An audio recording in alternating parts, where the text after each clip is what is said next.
नमस्कार दोस्तों, कैसे हैं आप? अच्छे ही होंगे। दोस्तों, आज हम अल्मोड़ा ज़िले के अंदर गोलू महाराज के मंदिर में जा रहे हैं, जिसे न्याय का देवता कहते हैं। और हम कर्णप्रयाग से 157 किलोमीटर का सफ़र तय करने के बाद हम पहुंच चुके हैं अल्मोड़ा। और अब यहां से 6 किलोमीटर का सफ़र बाकी रह गया है। तो हम आपको दिखाएंगे अल्मोड़ा के अंतर्गत चितई गोलू। तो हम आपको ले चलते हैं चितई गोलू मंदिर में। बहुत मार्मिक कहानी है, आप पूरी वीडियो ज़रूर देखिएगा। बड़ी मार्मिक कहानी है कि कौन है गोलू महाराज और कैसे उनको न्याय का देवता कहते। और ये आप देख रहे होंगे कि जो ये ऊपर से जो ये गाड़ी आ रही है, ये गाड़ियाँ अल्मोड़ा से आ रही है। और जो ये नीचे वाला रूट है, ये रूट हमारा हल्द्वानी की तरफ, ये जो नीचे गाड़ी जा रही है ये हल्द्वानी की तरफ है। ये वाला हल्द्वानी वाला रूट है। और जो ये ऊपर से आ रहा है ये अल्मोड़ा वाला रूट है। जो जाना है, इस रूट पे जाना है हमें। ये रूट है बेरीनाग पिथौरागढ़ लोहा घाट धारचूला वाले रूट पे। तो निकलते हैं हम चितई गोलू के लिए। ये रास्ता है गोलू मंदिर जाने का। 5 किलोमीटर का सफ़र और रह गया है मंदिर तक पहुंचने के लिए। ये यहाँ पर पार्क भी है वन विभाग का, जो है दिखता है पूरा। हाँ, ऊपर से पार्क दिखता है। तो ये तो नीचे उतर रहे हैं हम नीचे कहाँ, हम सीधे रास्ते पे चल रहे हैं। यही रास्ता आगे जाकर के गोलू मंदिर पे मिलेगा। दूल्हा ने नहीं देख दिया, जबकि लहंगे चुनी उतारी तो अंदर से पिछोड़ा दरवाई। दोस्तों, पहुंच चुके हैं हम गोलू महाराज के मंदिर के बिल्कुल नज़दीक पहुंच चुके हैं। ये सामने पे गेट है गोलू महाराज मंदिर का। तो दिखाते हैं हम आपको गोलू महाराज मंदिर। हमारे साथ काफ़ी श्रद्धालु जुड़े हुए हैं। हम इन्हीं से पूछते हैं कि ये घंटी लेकर के मंदिर में आए हैं, तो क्या विचार रहा आपका कि जो आप घंटी लेकर के मंदिर में आए हैं? यहाँ इस मंदिर की बहुत आस्था है। जी। और हमें पता चला कि यहाँ पे आने से और यहाँ पे घंटा चढ़ाने से आदमी की मनोकामना पूर्ण होती है। जी। तो हम भी काशीपुर से आए हैं। काशी हमारी पूरी टीम है जी। हम 8-10 जने हैं जी। इस मंदिर पे भगवान जी के दर्शन करने हैं।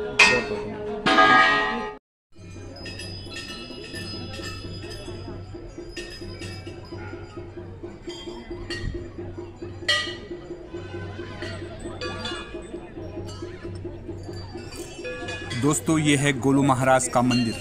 आप देख रहे होंगे इस मंदिर में 3 लाख से ज़्यादा घंटियाँ लगी हैं। जिनको कहीं न्याय नहीं मिलता, वह न्याय के लिए इस मंदिर में अपनी अर्जियाँ लगाते हैं और गोलू महाराज उन्हें न्याय दिला देते हैं, जिसका सच्चा प्रतीक है ये घंटियाँ।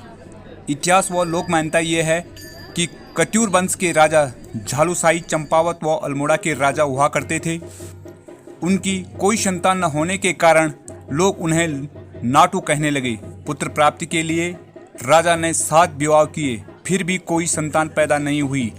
एक दिन उनके स्वप्न में भैरवनाथ जी ने उन्हें दर्शन दिए और कहा, हे राजा झालूसाई, वैसे तो आपके भाग्य में पुत्र नहीं हैं। यदि तुम किसी देव कन्या से शादी करोगे तभी कोई पुत्र प्राप्त होगा और अंतर्ध्यान होगे। एक दिन राजा झालूसाई घूमते घूमते कोसी नदी के किनारे पर गए तो उन्होंने एक दिव्य चेहरा देखा। तो राजा समझ गए ये जरूर कोई देव कन्या है। राजा ने उससे विवाह का आग्रह किया तो उस कन्या ने मना कर दिया। जब कुछ समय बाद वह कन्या कत्यूर राजा के दरबार में घूमते घूमते पहुंची तो वह पहचान गए कि ये वही राजा है। फिर उसने राजा से शादी कर ली। अब कहानी थोड़ा यहाँ से मोड़ लेती है। अब राजा झालूसाई की 8 रानियां हो गई और जो देव कन्या थी उसके गर्भ में 9 माह का बच्चा पल रहा है। यह देखकर बाकी 7 रानियों के मन में एक पाप भर गया कि अब ये बच्चा पैदा होगा तो राजा हमको न तो प्यार करेगा और न ही हमारी कोई इज्जत होगी। तब 7 रानियों ने मिलकर उस देव कन्या के आंखों में काली पट्टी बांध दी, ये कहकर कि दुश्मन का साया आंखों के रास्ते तेरे गर्भ में पलने वाले बच्चे को कोई नुकसान न पहुंचाए। और अंत में जब बच्चा पैदा हुआ तो 7 रानियों ने उस बच्चे को एक बक्से में बंद करके नदी में बहा दिया और खून से लथपथ एक सिलबट्टे को वहाँ पर रख दिया और फिर संदेश राजा जालूसाई को पहुँचाया कि देवकन्या ने एक सिलवट्टे रूपी पत्थर को जन्म दिया है। यह सुनकर राजा मूर्छित हो गया। इधर वह बच्चा कोसी नदी के जल प्रवाह में बहते बहते एक मछुआरे को मिल गया। जब मछुआरे ने बक्सा खोला तो एक सुंदर बालक उसके भीतर पाकर वह खुश हो गया। अब उस मछुआरे के घर पर उस बच्चे का लालन पालन होता रहा और वे लोग उस बच्चे का नाम गोलू रख लेते हैं। जो बच्चा काफ़ी डिल्डोल रहता है उसे हमारे यहाँ भी तो गोलू बोलते हैं ना। जब गोलू 12 वर्ष का हो गया तो एक दिन उसके सपने में भैरवनाथ जी ने दर्शन दिए और कहा, जाओ गोलू, तुम चंपावत के राजा झालूसाई के दरबार में तुम्हें मैं एक भेंट दूंगा। और सारा वृत्तांत गोलू को बता करके अंतर्ध्यान हो गए। जब गोलू की नींद खुली तो उसने अपनी माँ मछुआरन से जिद कर ली कि माँ, आप मुझे एक घोड़ा दिला दो। माँ ने जवाब दिया कि बेटा, हम मछुआरन के पास इतना पैसा नहीं है कि हम आपको घोड़ा खरीद सकें। पर बच्चे का मान रखने के लिए उसने एक काठ का घोड़ा दे दिया। तब उस बच्चे ने भगवान भैरवनाथ का स्मरण किया और उस काठ के घोड़े पर प्राण प्रतिष्ठा चढ़ाकर संकल्प से उसे असली घोड़ा बना दिया और तब उस घोड़े पर बैठकर चंपावत की तरफ रवाना हो गया। जब वह कोसी नदी के किनारे पर पहुंचा तो उसने देखा कि 7 रानियां नदी के किनारे पर पानी भर रही हैं। तो गोलू महाराज ने अपना घोड़ा भी पानी पीने के लिए उस जगह पर खड़ा कर दिया और उसे पानी पिलाने लगा। अब सभी रानियां गोलू पर हंसने लगी और बोली कि ये पागल कहाँ से आया, क्या लकड़ी का घोड़ा कभी पानी पी सकता है? तो गोलू ने प्रति उत्तर दिया, जब एक रानी के पेट से सिलवट्टा रूपी पत्थर जन्म ले सकता है तो क्या मेरा लकड़ी का घोड़ा पानी नहीं पी सकता? यह बात सुनकर जैसे 7 रानियों को सांप सूंघ गया होगा और वह चुपचाप राजमहल को चली गई। और थोड़ी देर बाद उन्होंने देखा कि वही बालक राजमहल पहुंच गया। तो सभी रानियों ने राजा को सारा किस्सा सुनाया।